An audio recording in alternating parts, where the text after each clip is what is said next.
네, 기독교 강요 계속 읽겠습니다. 이제부터 기독교 강요의 역사를 더듬어 보기로 하자. 강요의 초판은 1536년 4월 바젤에서 기독교 강요라는 이름으로 출판되었다. 라틴어로 처음에 출판됩니다. 그때 당시 그 학문 언어가 라틴어였기 때문에 그래요. 루터가 처음에 95개조 반박문을 붙인 것도 라틴어입니다. 우리는 이 책의 저술이 언제부터 시작되었는지는 확실히 모르나 프랑스 왕에게 드리는 헌사를 쓴 1535년 8월에 사실상 원고를 인쇄소에 넘길 준비가 다 되어 있었던 것이 확실하다. 그 후 6개월이 지나서 516페이지의 옥타브판으로 그 모습을 나타내게 되었던 것이다. 이 책은 판을 거듭함에 따라 계속 증보되었으나 그 초판에 있어서도 매우 포괄적이며 균형을 잃지 않는 훌륭한 그리스도교 교리서였다. 서론에는 프랑스 왕에게 드리는 글이 있고 칼빈은 이 글을 불붙는 듯한 웅변으로 기록하고 있다. 우리는 이 헌사에서 칼빈이 프랑스 왕을 설득하고자 하는 진지한 노력을 보게 된다. 이 헌사는 전 세계에서 가장 위대한 서간문 중 하나라 불리고 있다. 확대 적용하면 사도행전의 저자 누가도 데오빌로 각하에게 사도행전을 씁니다. 칼빈은 프랑스 왕에게 기독교 강요를 써요. 그러니까 누군가 독자를 염두에 두고 있다를 말하는 거죠. 1536년의 초판은 6장으로 되어 있다. 첫 4장은 율법, 십계명 해설, 신앙, 사도신경 해설, 주기도문, 성례전으로 되어 있고 이것은 루터의 요리문답서의 순서에 따라 배정된 것이다. 그러나 칼빈은 중세기에 나온 많은 평신도를 위한 신앙 지도서에서도 그와 같은 순서를 발견할 수 있었다. 5장과 6장은 논쟁적인 방법으로 각각 거짓 성례와 그리스도인의 자유를 다루고 있다. 5장에서 칼빈은 지금까지 일반적으로 성례라 불리워지고 있었던 견실례, 고해례, 안수례, 결혼례, 종유례 등 5을 성례가 아니라고 논박한다. 이 카톨릭은 이제 7가지 성례를 가지고 있습니다. 이 개신교회는 이 성만찬과 세례 2가지만을 인정을 하고요. 카톨릭에 있어서 성례 7가지 성례는 은혜를 받는 채널입니다. 우리 개신교는 그렇게 다 인정을 하지는 않습니다. 6장에서는 그리스도인의 자유의 개념을 설명할 뿐만 아니라 교회와 국가와의 관계를 논술한다. 이것은 1534년에 그 유명한 플래카드 사건을 공적으로 정죄한 데에 대한 대답이요. 또한 종교개혁에 대한 프랑스 왕의 잘못된 태도를 시정해 보려는 항변이기도 하였다. 이 프랑스는 종교개혁에서 카톨릭 편에 선 나라입니다. 그래서 성 바돌롬의 대학살, The Massacre of the Saint Bartholomew라는 어마어마한 학살 사건이 있었죠. 그래서 이 프랑스 왕과 귀족들과 카톨릭인들이 개신교, 위구노라고 불렀던 개신교인들을 많이 죽이게 됩니다. 10만 명 죽었다는 이론도 있어요. 그래서 그 프랑스 개신교인들이 프랑스를 떠납니다. 근데 프랑스 개신교인들이 프랑스를 떠날 때 부동산은 못 갖고 가죠. 건물이나 땅은 못 갖고 갑니다. 그래서 동산은 가져갑니다. 동산 중에 가장 중요한 동산은 기술이죠. 그래서 프랑스의 기술이 해외로 빠져나가는 그런 계기가 됩니다. 일반적인 견해에 의하면 칼빈이 1532년에 쓴 세네카의 관용론 주석은 기대에 어긋났다고 말한다. 그러나 기독교 강요의 호평은 대단했다. 1년이 채 못 돼서 출판사는 초판이 완전 매진되었다는 것과 수정판이 요구된다는 사실을 칼빈에게 알려주었다. 더욱이 주목할 만한 것은 이 책이 라틴어로 쓰여졌다는 데 있다. 그러므로 이 책은 소수의 지식층에 제한될 수밖에 없었다. 프랑스어판이 1536년에 라틴어판 이전에 벌써 나왔다느니 혹은 그 후에 나왔다는 등 여러 가지 추측이 있지만 그것은 어디까지나 빈약한 증거에 따를 뿐이다. 왜냐하면 그러한 원본이 전혀 발견되지 않기 때문이다. 만일 불어 번역이 되었다고 하면 아마 출판되지 못한 채 그 원고가 내버려졌을지도 모른다. 1539년 8월 칼빈은 다시 새로운 라틴어판 강요를 출판하였다. 이 책은 이 부처는 이제 사람 이름입니다. BUCER, 부처의 대부분의 저서를 출판한 스트라스부르크의 벤델린 리헬 RIHEL 출판사에 의해 출판되었다. 이번에는 그 서명을 바꾸어 기독교 강요 인스티튜티오 크리스티아나에 렐리기오니스 라틴어로 하였고 그 부피도 상당히 증보되어 6장에서 17장으로 늘어났다. 이것은 어느 모로 보든지 아름다운 책이었다. 제본이 잘 되었고 인쇄가 깨끗하게 되었을 뿐만 아니라 그 문체가 실로 아름다웠다. 칼빈의 문장이 최고도에 달한 때는 이 스트라스부르크 시대였다. 이 1539년 판에서 칼빈은 그 서두를 두 개의 새로운 장으로 장식하였다. 하나님에 관한 지식과 인간에 관한 지식으로 된 두 장이다. 예, 신앙은 하나님에 대해서 아는 겁니다. 그리고 하나님에 대해서 고백하는 거예요. 그런데 하나님에 대해서 알고 하나님에 대한 고백을 하게 되면 보이는 것은 사람의 모습입니다. 하나님 앞에 서면 사람이 어떤 존재고 어떤 무능무력함에 있고 무엇이 필요하고 그 일을 위해 하나님이 어떤 일을 해주셨고 사람이 어떻게 반응해야 되는지를 이 성경은 말합니다. 성경은 크게 하나님에 대해서 말하고 인간에 대해서 말합니다. 그것은 1536년 판에서는 율법이라는 장에서만 다만 개략적으로 다루었던 문제들이었다. 그는 여기서 제세례파 카롤리 CAROLI와 치열한 논쟁 끝에 삼위일체론의 해석을 상당히 확대하였던 것이다. 이 제세례파는 유아세례를 반대하는 파를 말합니다. 자기 신앙으로 고백을 못 받았다는 거죠. 그 부모의 신앙이기 때문에 세례를 다시 받아야 된다는 거예요. 그 침례교회가 그렇습니다. 침례교회는 유아세례를 인정을 안 합니다. 네, 이거는 전통이 다른 거고요. 그러면 카톨릭, 루터교, 개혁교회, 장로교, 감리교, 성결교 거의 모든 교회가 유아세례를 인정합니다. 유아세례가 유익하기 때문에 그래요. 물론 이제 그 입교, 컨퍼메이션을 통해서 본인의 신앙을 다시 고백하게 됩니다. 그는 또한 제세례파를 한층 더 논박하기 위하여 신약과 구약의 관계를 다루는 장을 새로이 삽입하기로 하였다.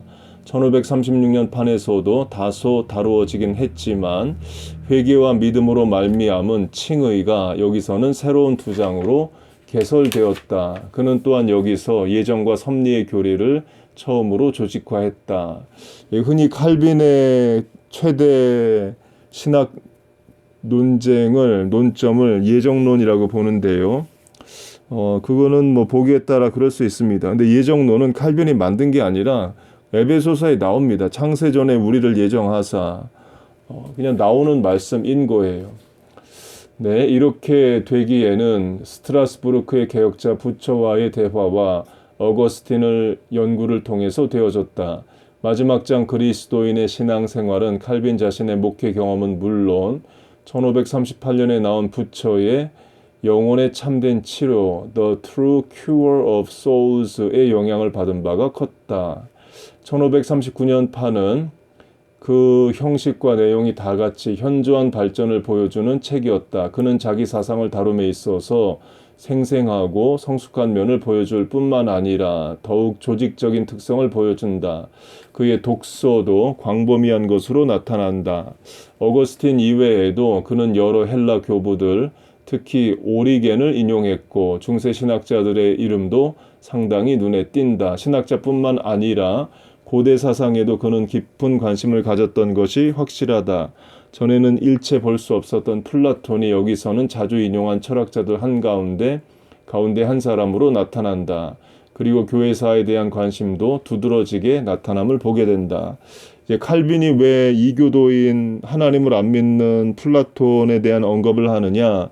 플라톤의 철학 방법론을 이제 사용을 하는 겁니다. 플라톤 사상을 믿는 게 아니라 플라톤이 썼던 방법들을 이제 사용을 하는 거죠. 1541년 그러니까 1539년 라틴어판이 나온 지 2년이 지나서 칼빈은 모국어인 프랑스어로 이를 번역하여 제네바의 장 기라드 GAN-GIRARD 출판사를 통하여 출판하였다. 그것은 프랑스 산문사에서 경계선을 그어놓은 저작이었다.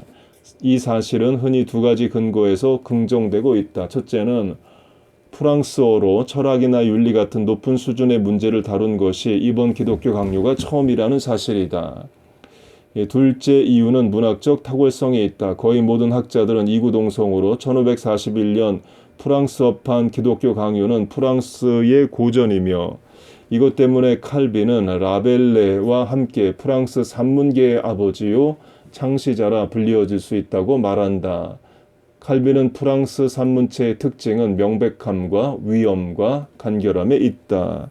그 한국에 온 선교사들이 한글로 성경을 번역함으로 세종대왕이 만든 그 한글이 한국인의 언어로 본격화된 것처럼 이 당시 종교개혁 시대만 해도 독일어나 프랑스어나 영어 같은 언어들, vernacular language, 지역 언어들은 학문 용어로 인정을 못 받았습니다. 그래서 다 학자들이 라틴어로 했고, 그리고 심지어 1962년까지, 1800도 아니고 1962년까지 카톨릭의 미사는 다 라틴어로 드렸습니다. 그 못 알아듣죠. 성경도 못 읽는 거고. 그래서 이제 성당에 들어오면 스테인드 글라스에 예수님의 생애, 출생부터 재림까지 쭉 그려놓고 또 성경에 나오는 여러 인물들을 그림으로 또 상징으로 그려놓은 시각화 교육을 하기도 했습니다. 그렇게 이제 루터는 성경을 독일어로 번역함으로 독일어의 아름다움을 증거하고 칼빈은 또 이 기독교 강요라는 학문적인 책을 프랑스어로 번역을 했다라는 자체가 또 프랑스 문학계에서 중요한 역할을 합니다.